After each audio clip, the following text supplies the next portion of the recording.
ಮಾಡಿದ ಪಾಠ ಅರ್ಥ ಆಗಿದೆಯಾ? ಚೆನ್ನಾಗಿ ಅರ್ಥ ಆಗಿದೆಯಾ? ತಂದೆ ತಾಯಿಗಳು ಗುಣಲಕ್ಷಣಗಳು ಸಂತತಿಗೆ ಬರುವುದನ್ನು ಅನುವಂಶಕ್ಕೆ ಭಿನ್ನತೆ ವ್ಯತ್ಯಾಸ ಬಂದರೆ ಭಿನ್ನತೆ ಅಂತ ಕರೀತೀವಿ.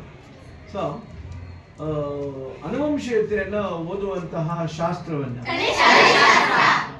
ತಳಿಶಾಸ್ತ್ರ ಪಿತಾಮಹ ಯಾವ ಸಸ್ಯದ ಮೇಲೆ ಪ್ರಯೋಗ? ಬಟಾಣಿ ಸಸ್ಯಗಳಿಗೆ ಎತ್ತರ ಮತ್ತು ಗಿಳಿ ಮತ್ತೆ ನೇರಳೆ ಬಣ್ಣದ ಹೂವು,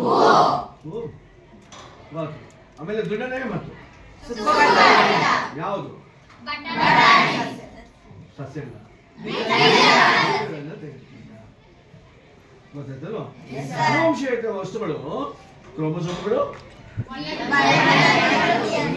ಮತ್ತು DNA. ಅರ್ಥ ಆಗ್ತಾ ಇದೆಯಾ? ಸೊ ಮೊದಲನೆಯ ಪ್ರಯೋಗ ಅದನ್ನ ಏಕತಳಿ ಕರಣ